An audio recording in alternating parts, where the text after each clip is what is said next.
Hi everyone, hope you all are doing great there. Greetings. Ninja technique. जी हाँ, मैंने आज इसके ऊपर एक टिप्पणी भी डाली थी, एक छोटी सी वीडियो भी डाली थी कि निंजा टेक्निक में हम लोग करने वाले क्या है। आइए मैं आपको बताऊं कि आपने क्या मिस किया है आज निंजा टेक्निक में। हालांकि ये क्लासेस अभी भी कंटिन्यू चलेंगी, लेकिन हाँ थोड़ा सा ब्रीफ आउट करूंगा कि जैसा कि मैंने बताया कि निंजा टेक्निक है क्या। हिस्टोरिकली अगर देखा जाए, निंजा टेक्निक एक जापानीज वॉरियर्स के लिए यूज किया गया था 17th सेंचुरी में। वो लोग जो इनविजिबल होते हैं, राइट, एक छोटी सी तलवार लेकर मार्शल आर्ट में फेमस होते हैं। तो कहीं ना कहीं ऐसा ही कुछ टेक्निक है जो अल्टीमेटली आपको रीडिंग स्किल्स में नंबर दिला सकता है। तो I will be taking you on board, उस पर ज्यादा डिटेल नहीं करेंगे, लेकिन हाँ सबसे पहले मैं आप बता दूं कि इंग्लिश के रीडिंग स्किल्स में निंजा टेक्निक का क्या इंपॉर्टेंस है। आइए, इससे पहले कि मैं आपको स्लाइड दिखाऊं, एक तो सामने आपको स्क्रीन पे दिख रहा होगा Unacademy government exam scholarship test, जो कि 20 फरवरी को होने वाला है।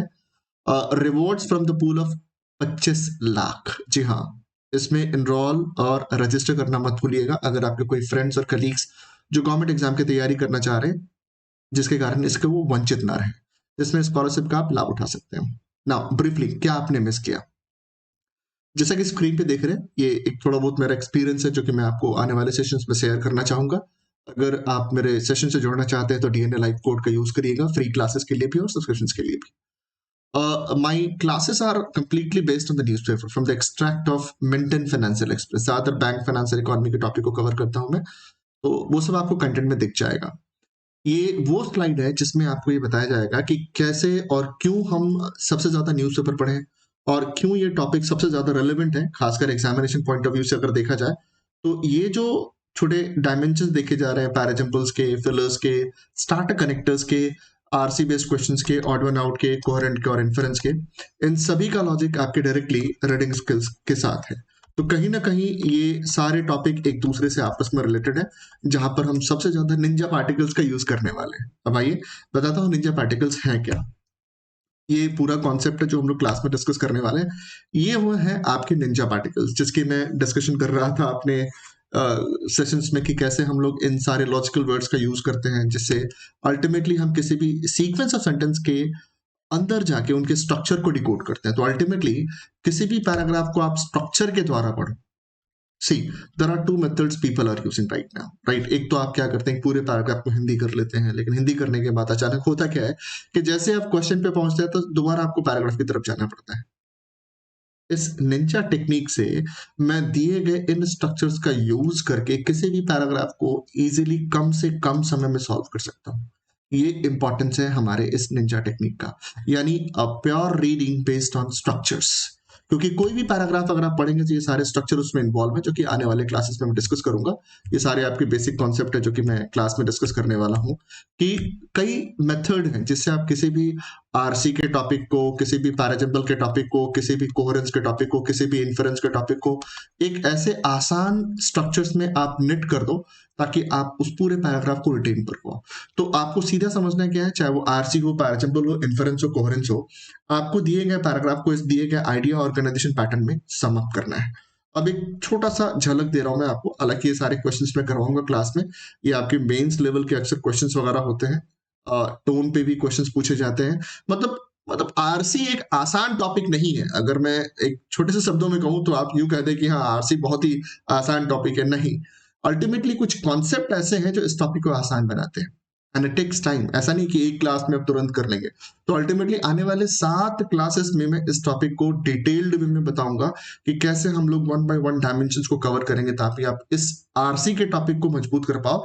और इस आरसी के टॉपिक को मजबूत करने से बाकी सारे टॉपिक, चाहे वो पैराजम्बल हो, चाहे वो आपके फिलर्स हो, चाहे वो क्लोज टेस्ट हो, चाहे वो मिसिंग पैराग्राफ हो, चाहे वो स्टार्टर कनेक्टर्स हो, चाहे वो कॉलम मैचिंग हो, चाहे वो आपके कोहेरेंस हो या इन्फरेंस हो, हर एक टॉपिक में आप एक अच्छा खासा कमांड कर सकते हो।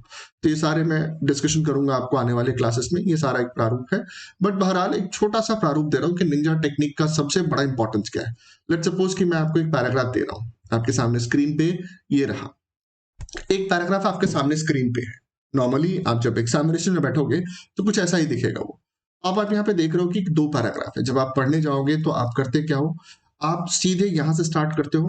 लेट्स सपोज कि जैसे कि आप हाईवे पे जा रहे हो, आपकी गाड़ी काफी रफ्तार में 160 180 के आसपास गाड़ी आप भगाए जा रहे हैं एसयूवी को। अल्टीमेटली बाय द टाइम जब आप यहाँ पे पहुंचते तो आपको पता नहीं रहता कि आपने पीछे कौन से रास्ते छोड़े हैं, राइट। तो अल्टीमेटली जब आप क्वेश्चन पे पहुंचते तो आप करते क्या है, बार बार आपको पीछे जाना पड़ता है। और ये आपको समझना बहुत जरूरी है कि बैंक एग्जाम्स के आरसी इतने आसान नहीं होते। They are calculative in nature, they are analytical in nature. कहने का मतलब आपको आरसी भी एनालाइज करना है। ऐसा नहीं कि आप नॉर्मली एक आरसी को सॉल्व करने के लिए बच्चे करते क्या है कि एक बार क्वेश्चन देखा, क्वेश्चन देखने के बाद वही स्टेटमेंट को पैराग्राफ में ढूंढ रहे होते हैं माइंडेड। ऐसा कभी भी बैंक एग्जाम्स में रेयरली क्वेश्चन पूछा जा रहा है। मेरे ख्याल से जो भी आपके ट्रू फॉल्स जो क्वेश्चन हम लोग जानते थे कि ट्रू फॉल्स वाले, नॉट ट्रू फॉल्स वाले, ये सारे स्टेटमेंट होते हैं कि जहां पे डायरेक्ट हम क्वेश्चन को टैली कर सके अपने पैराग्राफ से और उसका ऑप्शन को टिक कर ले। लेकिन gone are those days now. अब ज्यादातर क्वेश्चंस आपके जो ट्रू फॉल्स में होंगे वो इन्फरेंस वाले होंगे ज्यादातर। तो इन्फरेंस के क्वेश्चन का इंपॉर्टेंस बढ़ गया है, राइट। कई सारी चीजें हैं जो मैं आपको डिस्कस करूंगा। इन्फरेंस है, टोन्स है। अब देखिए सीधी सी बात है, जब इस पैराग्राफ को आप पढ़ेंगे तो अल्टीमेटली आपके सामने क्या नजर आ रहा है कि यहाँ से आपने पढ़ा। और सबसे पहली बात कि हम लोग यहाँ पर मेन आइडिया को देखते हैं पहले। कई बार मेन आइडिया आपके पहले पैराग्राफ में भी हो सकता है, मिड में भी हो सकता है, बॉटम में भी हो सकता है। तो नॉर्मली एक बच्चा जब पैराग्राफ को पढ़ता है तो वो 1 से 2 लाइनों को पढ़ता है, राइट। उसके बाद देखता है इसमें कहा क्या जा रहा है, किसके ऊपर बात हो रही है। और नॉर्मली अगर उसने ग्रास्प कर लिया कि पहले 2 लाइन में इसके बारे में बात हो रही है, तो ठीक है, अच्छी जगह पर पहुंच जाता है, वो कंक्लूजन तक पहुंच जाता है कि इस टॉपिक में इसके बारे में बात हो रही है। लेकिन अगर वह मेन आइडिया नहीं पकड़ा है तो समझिए कि आप अल्टीमेटली भटकते रहते हैं। यहाँ तक कि आपको पढ़ने के बाद ये भी नहीं पता चलता कि ये किस टॉपिक के ऊपर पैराग्राफ था। तो यहाँ पर कई सारी विसंगतियां हो सकती हैं, कई सारे कंफ्यूजन हो सकते हैं। अब देखिए इसी पैराग्राफ को अगर मैं एक टाइम देता हूँ, जैसे मैं लाइव सेशन में जब पढ़ा रहा हूँ तो बच्चे कहते हैं सर नॉर्मली 2 मिनट का समय दीजिए। अब अल्टीमेटली सोचिए कि अगर ऐसे 3 स्लाइडें हुई तो 6 मिनट तो आपने कवर कर दिया उस स्लाइड को कवर करने में, और 10 क्वेश्चन हुए, समझिए कितना होगा कि 6 मिनट पढ़ने का लगा और उसके बाद आपने एक एक क्वेश्चन को एक एक मिनट दिया, तो अल्टीमेटली 12 से 15 मिनट का समय ले लेंगे। अब इसी 10 क्वेश्चन को हमारे पास एक टारगेट होता है कि देखिए एग्जामिनेशन में क्वेश्चन आसान से क्वेश्चन आसान है, इजी होते हैं। प्रॉब्लम ये है कि उसे कम से कम समय में अटेम्प्ट करना होता है। तो ऐसी स्थिति में आपको निंजा टेक्निक का सहारा लेना पड़ेगा। अब ये निंजा टेक्निक है क्या? अब देखिए पीछे वाली स्लाइड में ये सारे वर्ड बोल्ड नहीं थे जो आप यहाँ पे देख रहे हैं। हम द फैक्ट की बात कर रहे हैं, वाइल की बात कर रहे हैं, एज की बात कर रहे हैं, बिकॉज की बात कर रहे हैं, दिस की बात कर रहे हैं, दैट की बात कर रहे हैं, दैट की बात कर रहे हैं, हेंस की बात कर रहे हैं, और नॉट सरप्राइजिंगली की बात कर रहे हैं।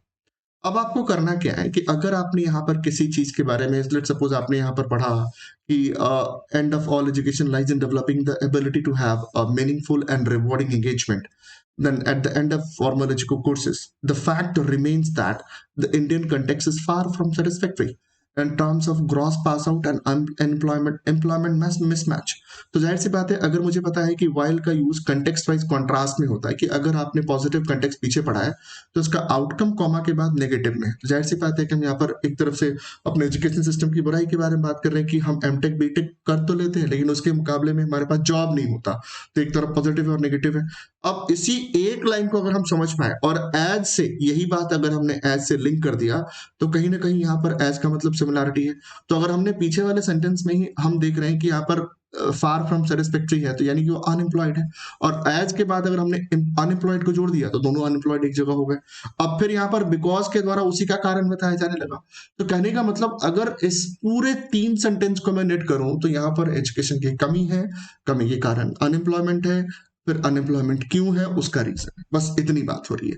फिर उसी चीज को मैं दिस के साथ कनेक्ट कर दूं और यहाँ पर दैट के साथ जोड़ दूं, फिर यहाँ पर एजुकेशन सिस्टम के बारे में बताऊं कि एजुकेशन सिस्टम में क्या बुराइयां हैं, क्या खामियां हैं, फिर उसके बाद में इफेक्ट दूं और उस इफेक्ट को सिमिलैरिटी के कंटेक्स्ट से जोड़ दूं। तो आपने कौन कौन से स्ट्रक्चर देखे? आपने कॉन्ट्रास्ट का स्ट्रक्चर देखा, आपने कॉज इफेक्ट का स्ट्रक्चर देखा, आपने दिस के द्वारा लिंक कर दिया और यहाँ पर सिमिलैरिटी से चीजों को इक्वेट कर दिया। जी हाँ, इसी को हम लोग क्लासेस में निंजा टेक्निक के द्वारा जानते हैं। और निंजा टेक्निक क्या है कि जब हम पढ़ते हैं तो ये सारे वर्ड्स ना इनविजिबल होते हैं, एज वी से for a true Ninja, right. तो ये सारे वर्ड्स इनविजिबल होते हैं और यही इनविजिबल वर्ड्स अल्टीमेटली आपको स्कोर दिलाते हैं। तो इसी पर्टिकुलर कॉन्सेप्ट के ऊपर अपनी detailed class Ninja technique 7 series में होने वाली है, जो कि फर्स्ट सीरीज आपके समथिंग लाइक फ्राइडे को हुआ है। सैटरडे को अगेन आपका सेकेंड निंजा टेक्निक होगा। इसी तरह से सीक्वल में आपकी classes Monday onwards Ninja technique की सीरीज चलती रहेगी। तो ज्यादा जानकारी के लिए जुड़े रहिए और इसके फर्दर क्लासेस के लिए नोटिफिकेशंस को या फिर लिंक को एनरोल करना मत भूलिएगा। और जी हाँ, ये फ्री क्लासेस है, आप इसमें अगर प्लस का सब्सक्रिप्शन नहीं भी है तो डीएनए लाइव का कोड लगाकर आप बिल्कुल फ्री में इस क्लासेस को एक्सेस कर सकते हैं। तो see you all there in the classes. That's all for today. Bye bye.